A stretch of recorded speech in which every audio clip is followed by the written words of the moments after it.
चलो अब बोलो।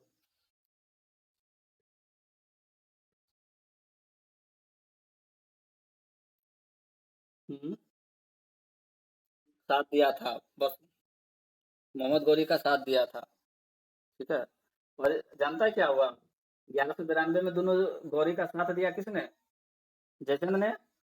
और जब, हाँ, जब पृथ्वीराज चौहान को मार दिया मोहम्मद गौरी, तो उसके 1-2 साल के बाद फिर उसके ऊपर आक्रमण कर दिया, जयचंद को भी मार दिया था वो। वो किसी को नहीं छोड़ा, ना इसको छोड़ा ना उसको छोड़ा, साथ देने वाले को भी नहीं छोड़ा। जयचंद को भी 2 साल के बाद मार दिया, 94 में। उससे भी लड़ाई हुआ था। अच्छा लिखो ना, भी लिखवा रहे हैं। तो हो गया तुम्हारा गौरी पृथ्वीराज चौहान का खत्म। अच्छा, इसका शासनकाल अगर पूछे तो ऊपर में ही लिख लो, जहाँ पृथ्वीराज चौहान लिखा था ना, तो वहीं पे लिख लो कि पृथ्वीराज चौहान का शासनकाल कहाँ से, कब से कब तक था। 1177 से 1192। पृथ्वीराज चौहान 1177 से 1192। 1192 से मरा लड़ाई के दूसरे दिन में। ठीक है। 77 5 82 10 92, 15 साल राज किया। चलिए, तो यहाँ से हो गया पृथ्वीराज का काम खत्म। और पृथ्वीराज के साथ ही किसका काम खत्म? कौन सा वंश लिख रहे थे हम लोग? चौहान वंश। तो चौहान वंश में और एक दो राजा का लिख लेते हैं। चौहान वंश में एक दो और राजा का लिख लेते हैं। किसका किसका लिखा चौहान वंश में, कौन कौन राजा? हाँ।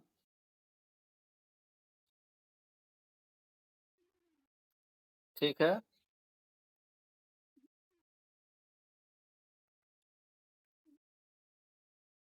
ठीक है।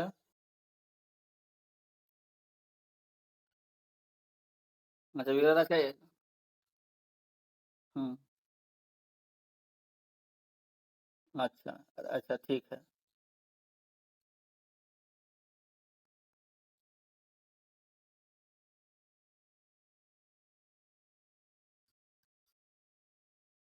हाँ। हाँ। विग्रह राज के बारे में कुछ लिखा था? नेक्स्ट राजा लिखो, विग्रह राज 4। विग्रह राज 4।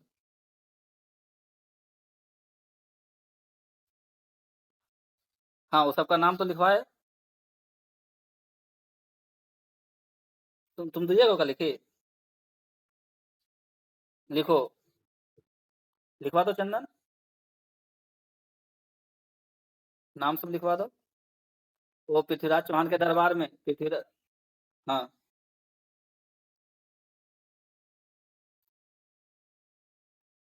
हाँ। हाँ। हाँ। हाँ। हम बोल देते हैं। अच्छा, बुक कौन कौन सा? बुक बुक दो ही लिखवाए हैं, पृथ्वीराज रासो लिखा है कौन? चंद्रबरदाई। और जैनाक ने लिखा है पृथ्वीराज विजय। बस यही दो को लिखवाए हैं, और नहीं लिखना है कुछ। ठीक है। पृथ्वीराज रासो के बारे में लिखवा रहे थे, पृथ्वीराज विजय के बारे में लिखवा रहे थे कि दोनों बुक कौन कौन लिखा है। ठीक है। और बुक रहेगा अवेलेबल तब ना। जितना जरूरी पढ़ना उतने पढ़ोगे ना। नेक्स्ट पॉइंट लिखो, क्या बोल रहे थे लिखने के लिए? विग्रह राज 4 नया राजा है, एक जो विग्रह राज 4 भी इसी वंश का था। हाँ, चौहान वंश का एक और राजा है विग्रह राज 4। ये भी कुछ काम किया है, इसके बारे में थोड़ा पढ़ते हैं।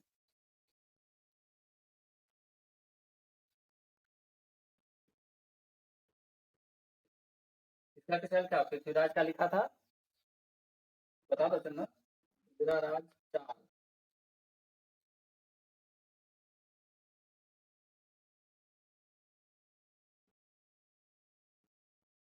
हाँ, ये तीसरा नंबर का राजा लिख सकते हो तुम, विग्रह राज 4।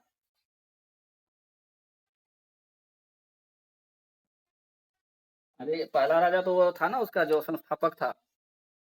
हाँ। नहीं नहीं नहीं, उसका संस्थापक वासुदेव। हम्म,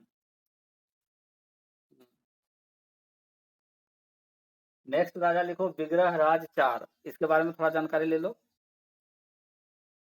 लिखो विग्रह राज 4 चौहान वंश का, विग्रह राज 4 चौहान वंश का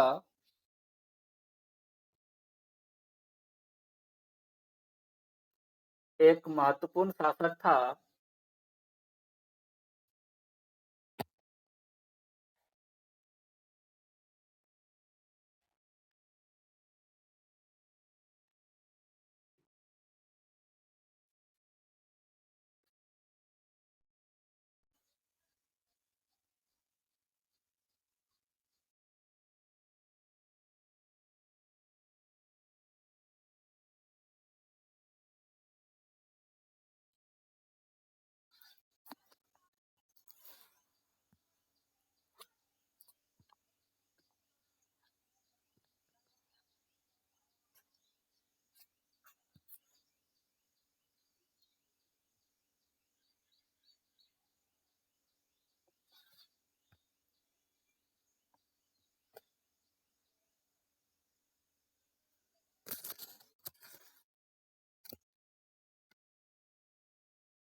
सब कनेक्ट हो गए?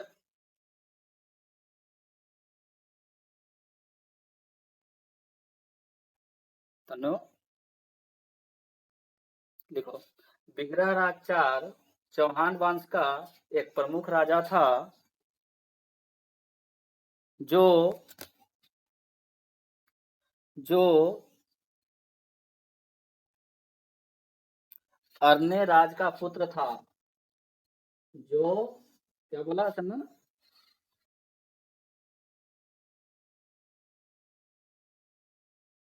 फिर से बोले विग्रह राज 4 चौहान वंश का एक महत्वपूर्ण राजा था जो अर्णोराज का पुत्र था। जो अर्णोराज का पुत्र था।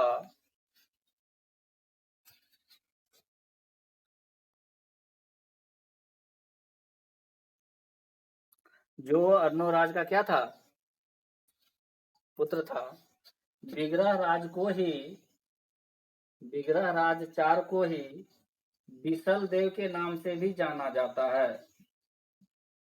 बिसल देव, विग्रह राज 4 को ही, विग्रह राज 4 को ही बिसल देव के नाम से भी जाना जाता है।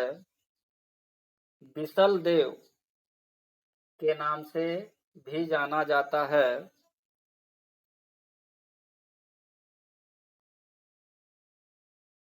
हो गया? देखो बिसल देव ने, अगला पॉइंट लिखो बिसल देव ने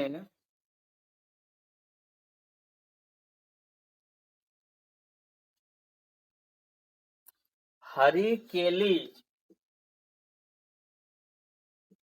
हरिकेली,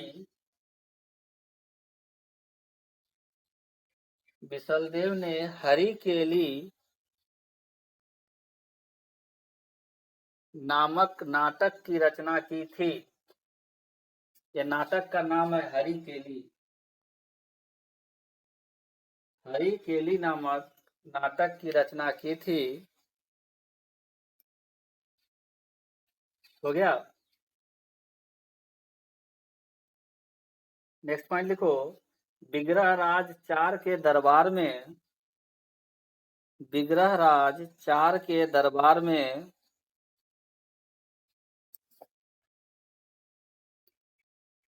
सोमदेव नामक एक कवि रहते थे।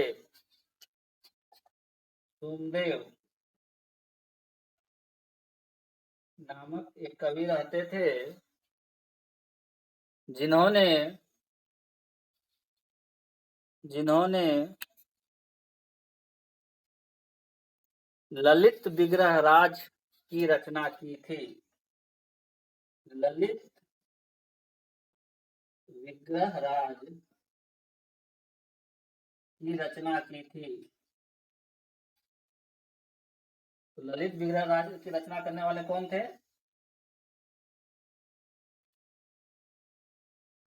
ललित विग्रह राज किसने लिखा है? सोमदेव। ठीक है। देखो नाम से भी पता है कि उसमें किसके बारे में लिखा लिखा गया होगा, विग्रह राजा के बारे में। कौन सा विग्रह? तो विग्रह राज 4। तो ललित विग्रह में किसके राजकाल के बारे में लिखा गया है? तो विग्रह राज 4 के बारे में। किसने लिखा? सोमदेव ने लिखा। लिखो अगला पॉइंट बहुत इंपॉर्टेंट है। विग्रह राज 4 ने विग्रह राज 4 ने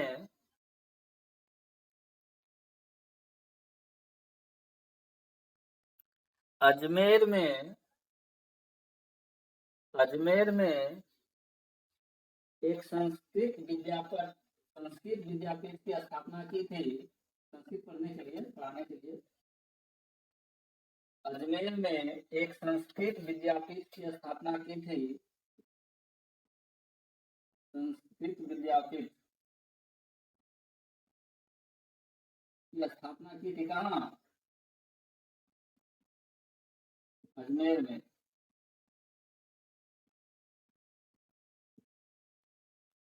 अब जा रहा है आवाज?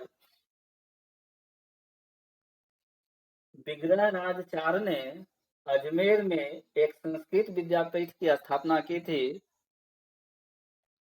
एक संस्कृत विद्यापीठ की स्थापना की थी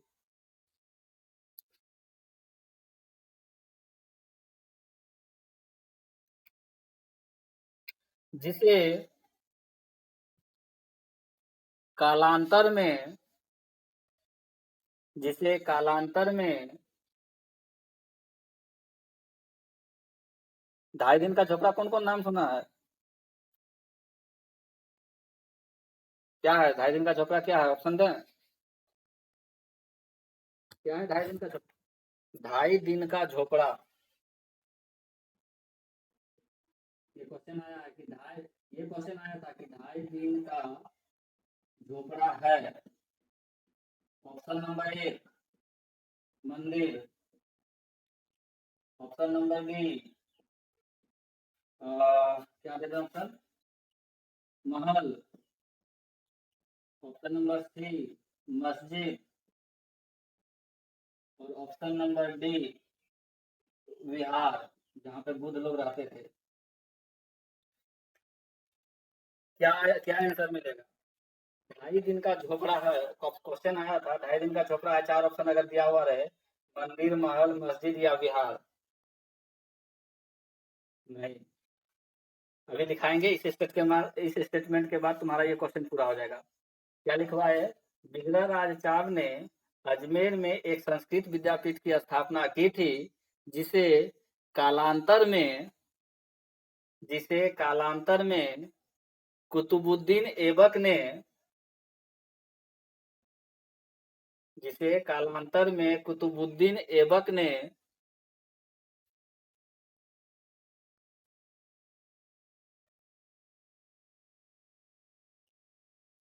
2.5 दिन का झोपड़ा नामक मस्जिद में परिवर्तित कर दिया था। 2.5 दिन का झोपड़ा नामक मस्जिद में परिवर्तित कर दिया था। मतलब संस्कृत विद्यापीठ को अब क्या बना दिया? वो मस्जिद बना दिया।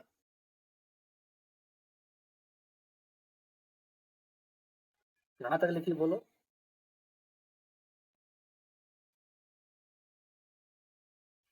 जिसके कालांतर में कुतुबुद्दीन ऐबक ने इसे 2.5 दिन का झोपड़ा नामक मस्जिद में परिवर्तित कर दिया था।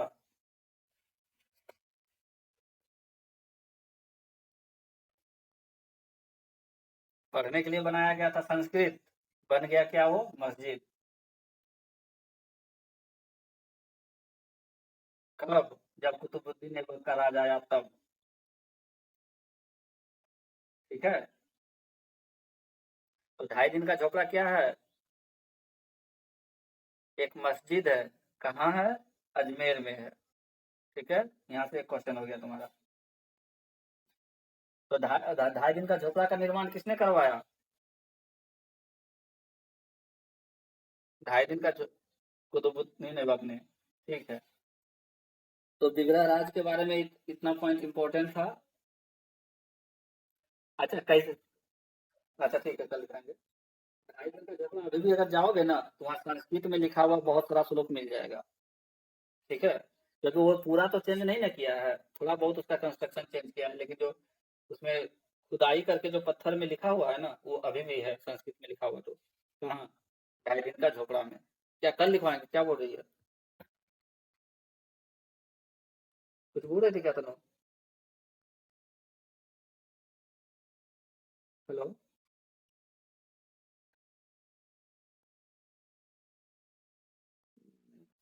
चलो ठीक। ठीक है ठीक। तो कुछ काम होगा।